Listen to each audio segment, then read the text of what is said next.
जयसिंगपूरमध्ये bogus licence रॅकेटचा पर्दाफाश, RTO पोलिसांची धडक कारवाई। जयसिंगपूर शहरात काही दिवसांपासून फक्त 1199 रुपयात ड्रायव्हिंग लायसन मिळवा अशी संशयास्पद व्हॉट्सअप पोस्ट मोठ्या प्रमाणात फिरत होती। त्या पोस्टवर विश्वास ठेवून अनेक नागरिकांनी पैसे भरून लायसन मिळवण्याचा प्रयत्न केला। मात्र या लायसन कॅम्पचे सत्य समोर आल्यानंतर शहरात एकच खळबळ उडाली आहे। आरटीओ पोलिसांना माहिती मिळताच त्यांनी जयसिंगपूरमधील आंबेडकर सोसायटी जवळील आश्रय हॉटेल येथे छापा टाकला।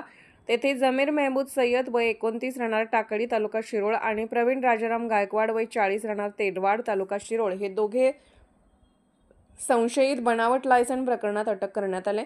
पुढील तपास शिरोळ पोलीस ठाण्याचे पथक करत आहे। या कारवाईमुळे जयसिंगपूरमध्ये पुन्हा एकदा गुन्हेगारी टोळ्यांचे जाळे उघड झाले। गेल्या 15 दिवसात शहरात 2 खुनांच्या घटना, उदगाव चिंचवड रोडवरील बनावट नोटा, छपाई, टोळीचा पर्दाफाश आणि आता हे बोगस लायसन रॅकेट अशा घटनांनी जयसिंगपूर पोलिसांपुढे मोठं आव्हान उभं केलंय। नागरिकांनी अशा फसव्या पोस्टवर विश्वास न ठेवता अधिकृत आरटीओ कार्यालयातूनच व्यवहार करावेत असे आवाहन प्रशासनाकडून करण्यात आले आहे। काल सोशल मीडियावरती जयसिंगपूरमध्ये हे आश्रय हॉटेल जे आहे त्याच्यामध्ये 2 दिवसाचं शिबिर चालू केलेलं आहे अशा प्रकारचे मेसेज व्हायरल झाले होते आणि त्याच्यामध्ये काही लोकांनी चौकशी केली असताना कुठल्याही प्रकारची टेस्ट न देता केवळ 1299 रुपयामध्ये तुम्हाला लायसन्स घरपोच काढून मिळेल अशा प्रकारचं त्याच्यामध्ये सोशल मीडियामध्ये सगळं आलं होतं। तर त्याचे व्हेरीफाय केल्यानंतर अशा प्रकारचं कुठलंही शिबिर आरटीओ कार्यालयातर्फे आयोजित केले गेलं नव्हतं आणि अशी लर्निंग लायसन्स असो किंवा फक्त लायसन्स असो विदाऊट टेस्ट कुठलंच लायसन्स मिळू शकतं।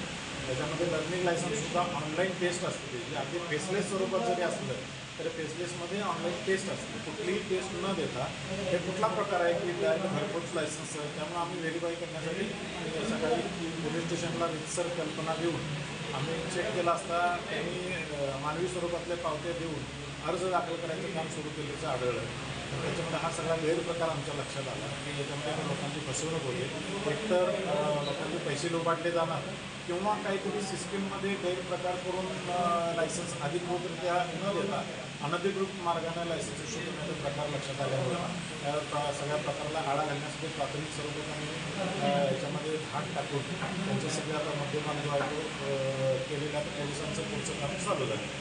अंदाजे किती जण आहेत आरोपी किंवा म्हणजे संशयामध्ये आता दिसलेले आमच्या समोर तर दोघेच आहेत, आणखी साधारण 400 ते 500 लोकांचे त्यांनी अर्ज आणि पैसे घेतल्याचे आढळले। आता पुढील कारवाई संदर्भात काय सांगाल? पुढील आता पोलीस स्टेशनला याच्या संदर्भात जो काय सिस्टीममध्ये हॅक करणे असो किंवा गैरप्रकारे माणूस न येता लायसन्स देण्याचं म्हणजे सार्वजनिक सुरक्षेची अत्यंत गंभीर बाब आहे। कारण एखादा नॉन क्वालिफाईड किंवा ज्याला गाडी चालवा येत नाही अशा माणसाने लायसन्स दिलं तर सार्वजनिक सुरक्षेला प्रचंड मोठा धोका निर्माण होणार आहे। त्यामुळे त्या अनुषंगाने जे काही गुन्हे आहेत ते दाखल करण्याचं काम पोलीस करत आहेत आणि आरटीओ डिपार्टमेंट याच्यातून पोलीस सहकार्य करते पोलिसांना किंवा आम्ही त्याच्या संदर्भात उच्च स्तरावरून ज्यांना जे काही इनपुट द्यायची ते देऊन हा गैरप्रकार थांबवण्याचा प्रयत्न करतो।